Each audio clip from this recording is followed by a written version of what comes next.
It was a cold, foggy evening when Detective James Carter arrived at the small, deserted railway station.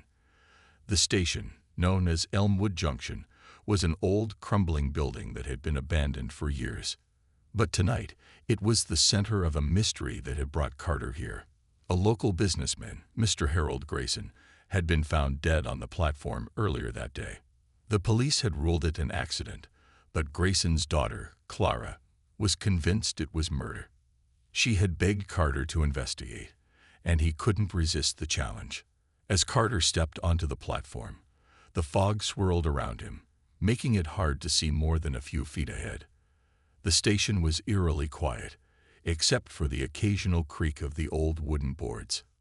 He pulled out his flashlight and began to examine the area where Grayson's body had been found. There were no signs of a struggle, but something felt off. Carter noticed a small, shiny object near the edge of the platform. He picked it up and realized it was a cufflink, engraved with the initials R.W. He pocketed it and continued his search. Nearby, he found a torn piece of paper with the words "Midnight. Elmwood. Don't be late" scribbled on it. Carter's instincts told him this was no accident. He decided to visit the local pub, the Rusty Nail, to gather more information.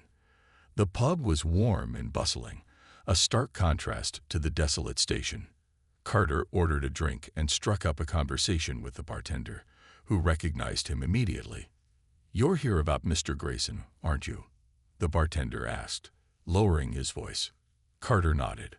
"What can you tell me about him?" The bartender leaned in.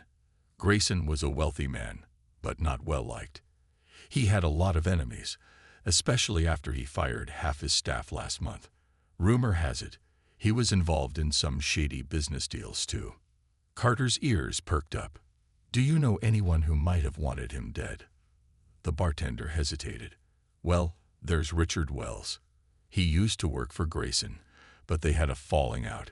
He's been bitter ever since." Carter's mind raced. Richard Wells, R.W., the cufflink he found must belong to him. He thanked the bartender and headed to Wells' house.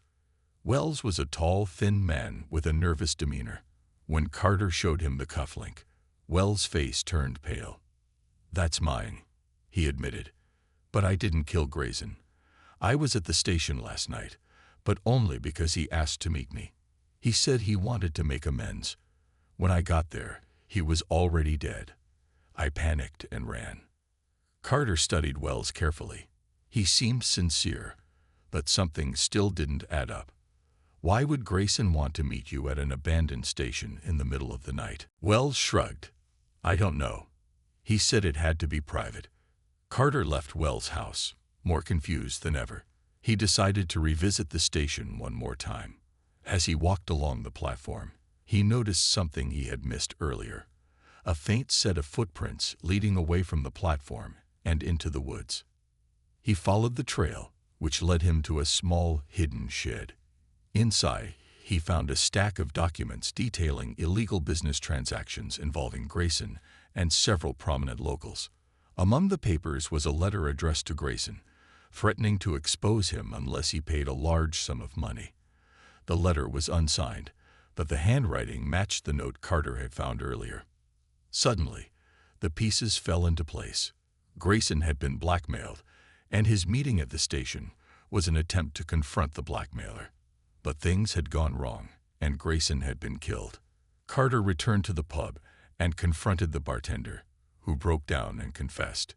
He had been the one blackmailing Grayson, hoping to get revenge for being fired. When Grayson refused to pay, the bartender had pushed him onto the tracks in a fit of rage. With the mystery solved, Carter handed the bartender over to the police. As he left Elmwood Junction, he couldn't help but feel a sense of satisfaction. Another case closed, thanks to his sharp instincts and attention to detail. The station, now silent once more, held its secrets no longer.